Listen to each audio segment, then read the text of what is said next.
The World Wrestling Federation. For over 50 years, the revolutionary force in sports entertainment. Well, men on the Are you ready? Well,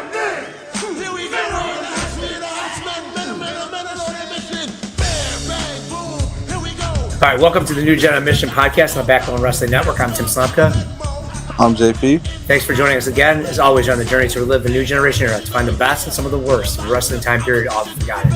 Bret and Shawn Survivor Series 92 to Bret and Shawn Survivor Series 97. Look beyond the pay-per-views, examine the weekly TV, see what worked, what could have worked, and what failed. JP, how was life? Pretty good, man. Can't complain. Football season's running around the corner. It's getting close. It's getting close. It's getting close. Yes, sir. Super Bowl. Yourself? Bears Super Bowl again, once again. Yeah. Our yearly prediction. So wish it into existence. yes, one day. Hey, it's been 40 years. It's crazy. Yeah. So was like complaining about like the stadium stuff. I'm like, we haven't won in 40 years. Like they're not gonna figure out a stadium. They can't. Exactly. Organization's inept at everything they do. Yeah. Hopefully we're on the upswing. I'm hoping. We'll see. So, great. Anything else? Life just good. Yeah. Same old. Kids go back to school in a week, so it's It's you guys Florida time of like school. Like we still got 3 weeks left. I know. I tell my kids the same thing because my wife does like a side business where she makes these like banners for back to school. Yeah, I saw that. It was like, yeah. It's like, and she makes it for like people up north too, and I'm like, she's like, I gotta hurry up and mail it. I'm like, no, you don't. No, plenty of time. Yeah, they don't start till like almost September. So our public schools start. They used to start as a kid, always after Labor Day. They've been the past few years off of that. Next year they're going back to Labor Day. So post Labor Day is when they start. That's crazy. We always start early because of hurricane days. So is that what it is? Okay. Yeah, there's we miss a lot of school for like hurricane days and tropical storms. So I got it. I didn't know that. Yeah. The more you know. Now I know. Yeah. Great. All right. Anything else you think we should cover before we get into this? Nothing crazy. Yourself? No, nothing. All good. So just finishing up the summer. Right. Get back at the wrestling. So we're night after In Your House 2. In Your House 3. I'll never get these rights. Right. These numbers. I'm always struggling which ones are which days. But this is In Your House 3. So we're gonna do Raw first, Live Raw, then Superstar. So we'll get that going here for this week as we build to In Your House 4, which is why I get confused because there's kind of back-to-back In Your Houses for the first time coming up, which is kind of going to be fun to kind of revisit and watch. Mm-hmm. So we got tapings from Grand Rapids, Michigan. This is the night after 9/25/1985. So this would be the night Raw's live today. Rare that Raw's live, but this is that cycle of 4 or 5 tapings in a Raw. You see, this is the live one. So we'll get at it. So they show highlights to start of Gorilla Monsoon basically going back and giving the title. Well, they don't really explain it all, but basically there's going to be stuff with the title. So last time we talked, there was a bunch of confusion around the title, and now they're basically saying Gorilla Monsoon is basically going to, with Clarence Mason, who might be one of my least favorites people. I just think he ruins Jim Cornette. I just don't like him. It's a clear play on Johnny Cochran. Oh yes. I had that in my notes too. I was like, I probably didn't realize that as much as a kid, but it's very annoying. So well, he's a lawyer in real life. So I mean, we might as well just cover him right now. Yeah, let's do it. Yeah. So they introduced Clarence Mason because of this injustice or whatever with the tag team titles, and he does his maneuvering as a lawyer to get the tag title situation off of Shawn and Diesel into a matchup tonight. But yeah, I agree. His character as itself would be okay if he wasn't with Cornette, because he is such a fast talker, a dominating talker, and Cornette is the same way, so it just doesn't jive together. No, and it kind of ruins Cornette because he's already covering for Fuji. Right. So I know that that relationship kind of breaks up, but it's just really kind of unnecessary. I feel like I felt like it was always like a pain to have these two guys fighting. Not every manager needs to fight someone. I think that's a trope of wrestling. And so I just not my favorite. Yeah, so. No, I'm with you on that. And he's going to be here for a little bit, so we're going to have to deal with him. Yep. So basically, there was like, hey, there's a bunch of stuff happening with the title. We'll update you later. Is kind of basically what they say. Mm-hmm. And we're live, and we get Skip and Sonny out. It's great. I like their music to come out for, and then we get Marty Jannetty out of nowhere. Big pop for him. I didn't realize he was gone so much. He was gone that long, but he's back. We'll know if he goes us at the Next in Your House. He'll announce 2 in one of these tapings, but he comes out great. He gets a big pop. His music's super over. The match is okay. Jannetty definitely seems like he's wearing like a black tank top versus his pants are normal, but he's got a black tank top on. Very, very weak. The whole match is that Skip is just a goof. And at one point, Sonny goes to hug Skip and hugs Marty Jannetty instead. It's really like over the top. The crowd does love that piece, but is pretty weak from Skip. He just looks like a bum, and and then he gets the rocker dropper on him to win it. So fight enough match, good return. This is a good thing the day after a pay-per-view, like the shock value, especially with Nitro starting. So I like that part of it, but we'll see. I don't even remember how long Marty stays for this time around, but he's got to be one of those people that just goes in and out constantly. Yeah, so I didn't look ahead. I didn't expect Marty Jannetty to come back tonight. Sucks that he just didn't squash him, but just beat Skip so clean like that, because I think Skip is one of the better workers in the company right now for everything he does. And this match, it did get a little hokey and cheesy at times. It was like I don't know how it was up north, growing up, but we had this is like what I would consider like a flea market match. We would have wrestling come to flea markets here in Florida, the older guys and like older legends, like Mabel would be at the flea market, Doink, people like that, and they would all the stars. Right, but this is what they would do. They would play to the crowd. It's all window dressing stuff, So, it was good for what it was. Get the crowd enthusiastic. And when did he leave? Was it like early '94? I don't even know. That's what I'm saying. I was like, he came out there like returning. I'm like, no, I think he's been around. And then I was kind of like, actually, I don't think he has been. Well, you know what I mean? Because he goes with kids, and he keeps coming in and out, right? Like he'll show up for a month or two, and he'll be on a lot. And even this one, like he's on the Superstars, so it's like, oh man, he's around a lot, and then he's just gone. And like they don't announce it ever. It's never like after a big feud. It's just I mean, we understand why, but it is just that like randomly, like, oh yeah, he wasn't here, and I don't kind of remember him not because he never like leaves. You know what I mean? It's never like, oh, he lost a career versus career or anything like that, or he has the title and stripped of it. It's just he's just gone. So I think he's here for the better part of a year now. I don't know. Yeah, I mean, I know he's Survivor Series '96 is when he blows out his knee. Yep. So and you got the new rockers. So yes, I assume he's around the whole time till then, but honestly, he could not be. So so we'll see what's coming up with him. Yes. And like I said, Skip's kind of the MVP of the match, even though Marty did play to the crowd. Marty played that, for what it was. Right. It was kind of hokey in spots. Then we get another breakdown of the tag stuff, and that turns into being the Smoking Guns versus Owen Hart and Yokozuna for the tag team titles. So how the Smoking Guns became the number one contenders, I'm not sure. I don't know how, what they've done to deserve that, but honestly, never announced, never said. Right. But if you think about it, the tag scene does suck right now. There's nothing. It's atrocious. Yeah. So the new head shrinkers, they're done because Fatu is by himself now. I don't even know what other Mabel and Mo, they're really just shitting on Mabel. They can't determine whether they want to make him a singles guy or not. So it's really not anybody. I mean, I know another Raw from now we're going to see a team come in and get a chance that I love, but for now, it's this is the best of a bad situation, I guess. So we're going to get these two for the belt. So actual Owen instead of Bulldog this time defending, or they're not even defending. The belts are held up, I guess. No, I think they're defending. Oh, they are. I think they give it back to them.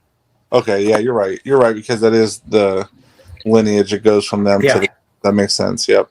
So to start, Owen and Bart are in the ring. I think they're Bart is working his ass off. Like, they're really fast paced. I don't know if it's because the Guns knew what was happening in this I'm match. sure. They got up good. for it. Yep. Right, but I've never seen them this good. So they're flying around. Owen and Bart are flying around, and usually Bart's not the one to do all this, so it looked pretty good. Then Yoko comes in. He's just cooked. Like, he is gassed just getting in the ring. So he's putting his nerve hold on. He slows it right down. away. Right, and it sucks because it was such a fast-paced match to start. But then Bart and Owen get back in. They kind of pick it up again.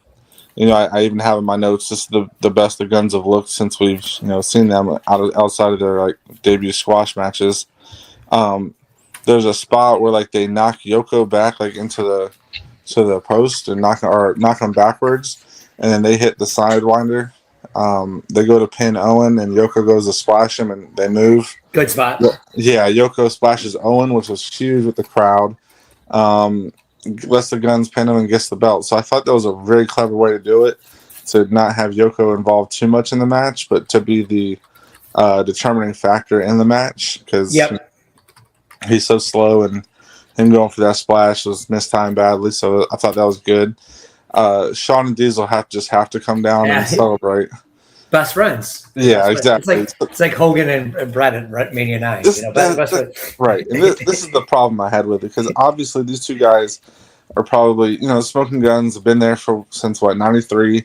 So they're going on their third year. They've probably worked their ass off, even though they haven't been great. But this is probably their biggest moment, in their careers at this point. And now Shawn and Diesel have to come down and be like this huge distraction of it. So it's the click politics, I guess. They have to make it look like, hey, you guys won these because of us, kind of thing. But at least they didn't interfere in the match. I'll give them that. That would have just sent it over the top. But good on the Guns. We've never seen them look this good. Hopefully this may be an uptick for them, where they get some inspired work and boost it up a little bit. But we'll see on that. But I thought this was actually a pretty solid match and a good title win for them. Yep. And I don't know why, again, they don't really announce why Smoking Guns are the number one contenders.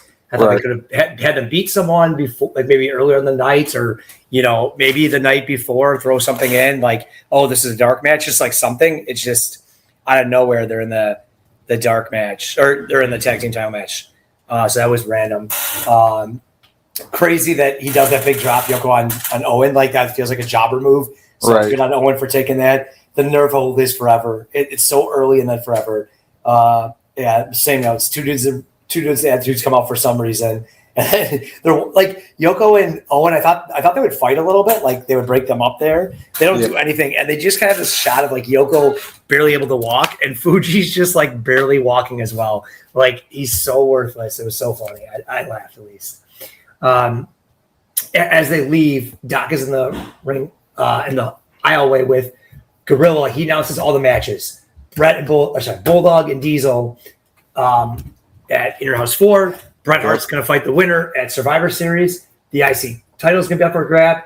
Dean and Shawn are going to fight. And then he announces that Mabel and Taker. So Mabel, I still think they're pushing as a higher level talent right now. He's going up against Taker. So they kind of announced that in the aisleway. Something new, something different. Kind of get Gorilla Monsoon on the TV more. Fine enough match for what it was, or like intro before the big match. Anything you want to add about In Your House? This quick build, and they probably didn't have much time to build it, so that's why. Yeah, I agree. They're probably trying to give Mabel a second chance, his last chance probably, and then I gotta feel like they know they're taking the belt off of Diesel soon. So, that announcement of Bret Hart being the number one contender, they probably already told Diesel, like, or maybe they're sending him out there with Bulldog to see if he can pull off something, because I know that was like a last straw match. Yeah, we'll see in that match. So yeah, I don't know if they were what their plans were. If it was really Bret and Shawn that far out, or if they thought maybe Diesel over the winner, like with Bret, and like just better opponents would look better. I don't know what the thing. They're probably hedging their bets, right, with Bret saying, "Hey, why don't you get in there?" And maybe they had their mind made up, but that way they could pivot real quickly if they wanted to go to Bret. Right. And they know they had Bret in their back pocket the whole time. That's what I'm saying. Yeah, right. It was like, hey, we're going to set you up for this so that we can at least build that feud coming out of the like. At that point, Bulldog's not winning, right? Like to me, in my eyes, 100%. is whether that Bret's winning a Survivor Series, and the match is so garbage that it makes it very easy for them to go to Bret. So we get last match. We get Taker versus Bulldog. So it's kind of big matches on this live. Three solid matches, 3 non-jobber matches.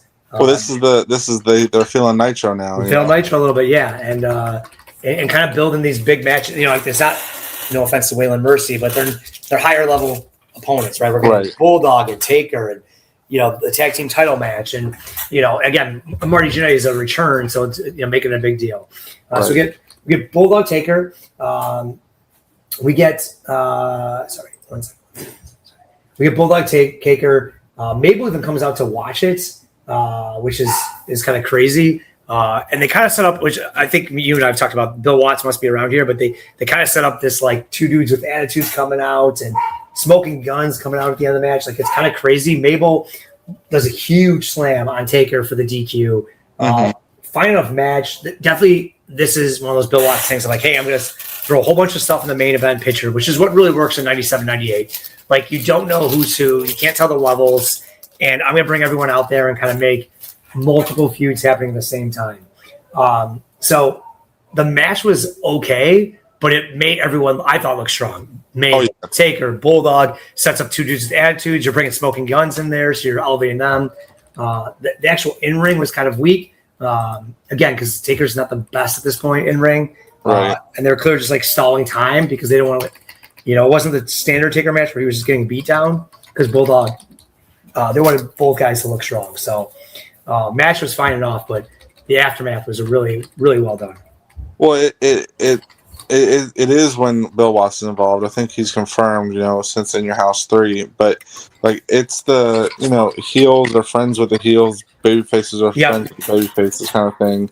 And just it throws more chaos into the mix. Like, you don't know who's gonna help who or when the beatdown's gonna come. So I like that. I like that there's some kind of at least action to end the show. So I thought this was like overall a pretty good Raw, like a pretty very solid, good. It's very good. Easy watch. So it's definitely the start of the Monday Night Wars. You can feel it, and they're kind of firing back a little bit. Yeah, we'll see if they keep it up.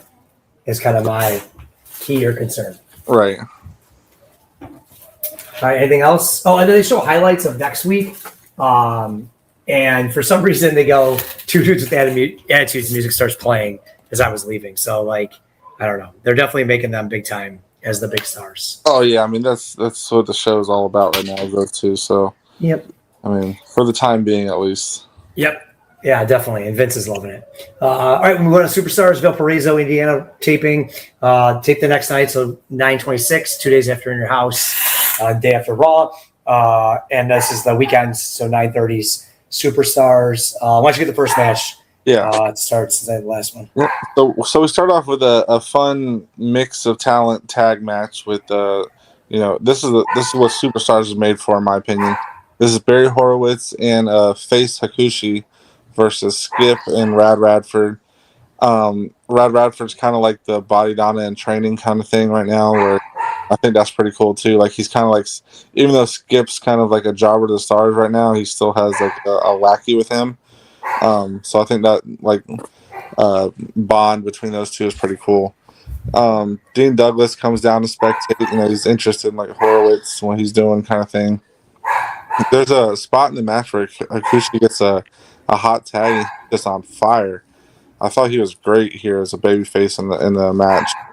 Worked really well as a tag wrestler. I know you don't watch like FMW or anything like that. He actually is a good tag team wrestler with like Hayabusa. He's in ECW, so okay, it's pretty good to see that here.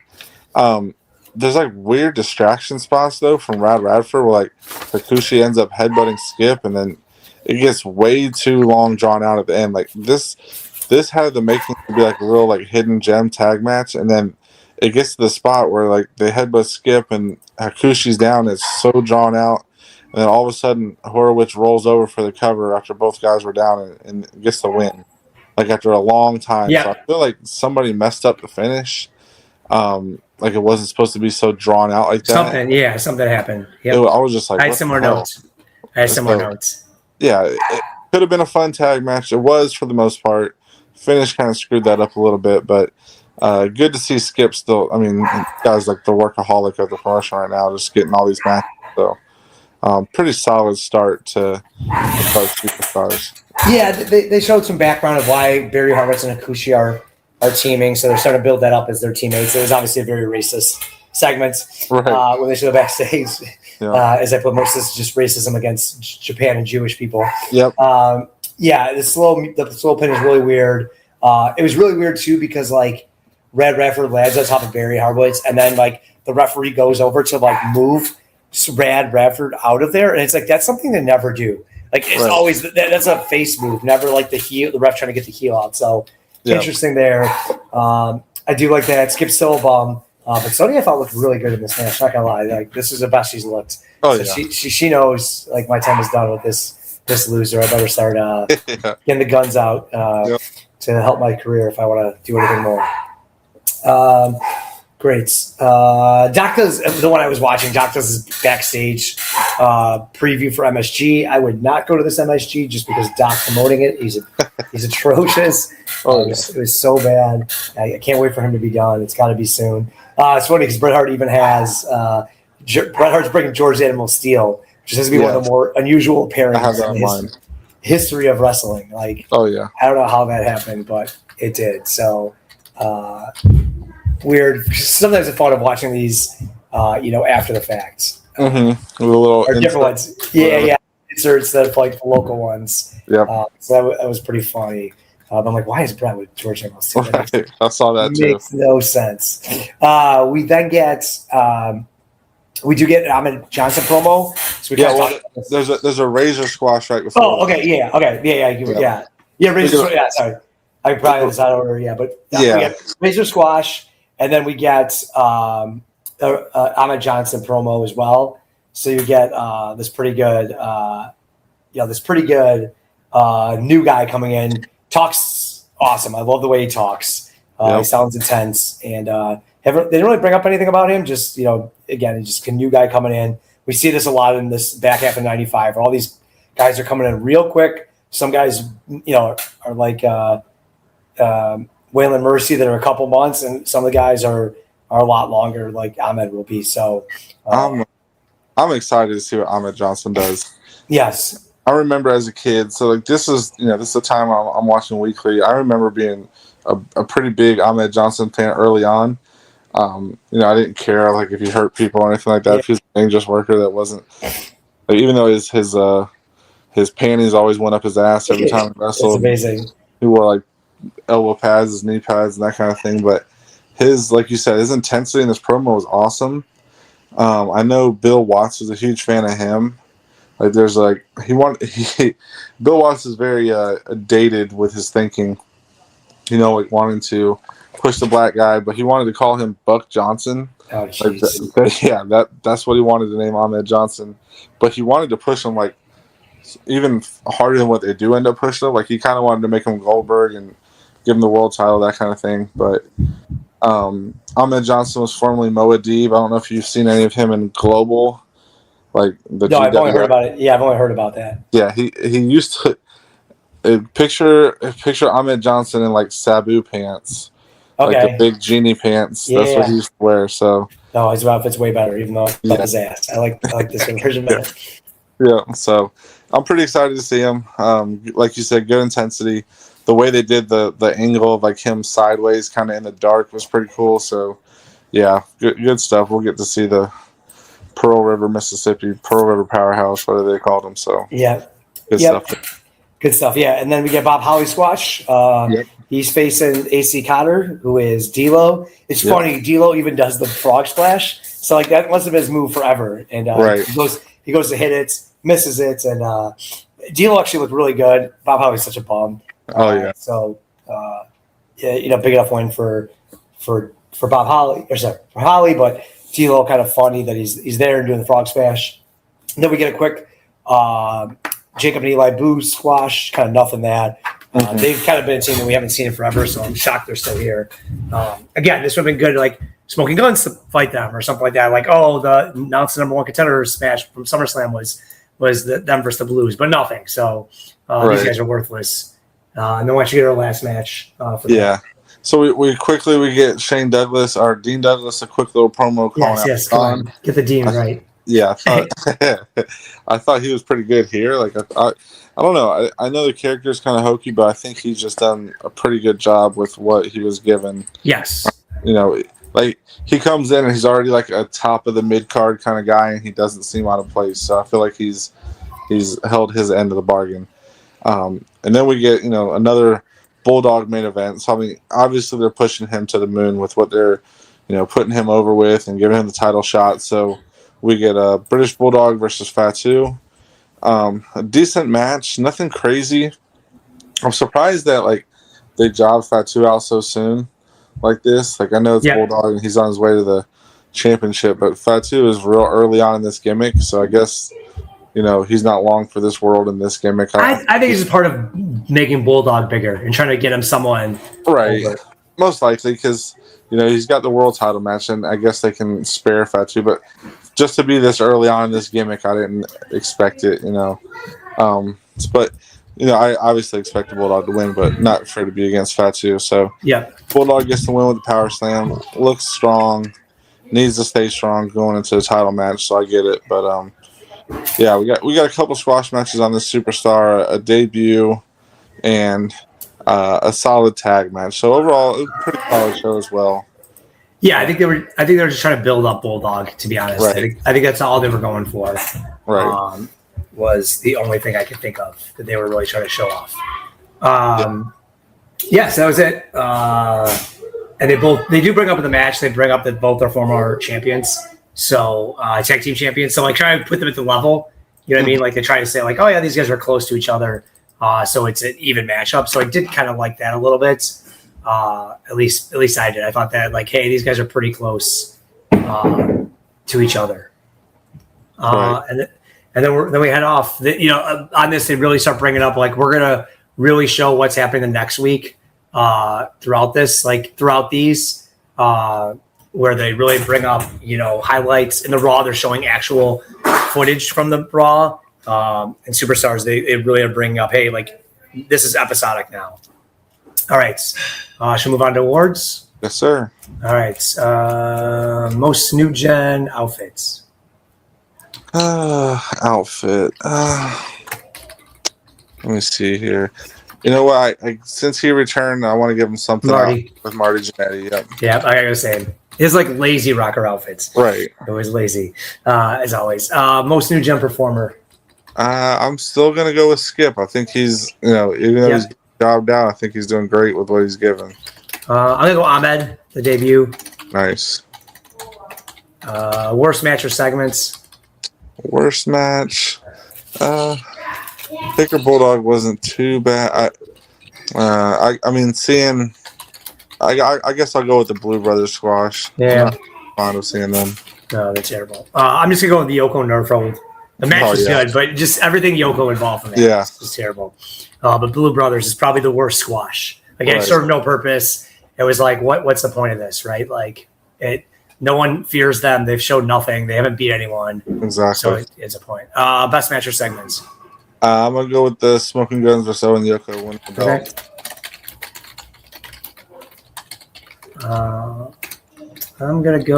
I'll go Bulldog beating Fatu and being raised up. Just up to the title picture. Looks strong there. Looks strong versus Taker. So I could have went either of those. Just give some the difference. Right. So anyone stocked it up? I'm gonna go with the Smoking Guns. I'm down on them. I think they look really good. Yeah, we haven't. I mean, they're up there as like stock down one of the most. I think. Right. Stock down. I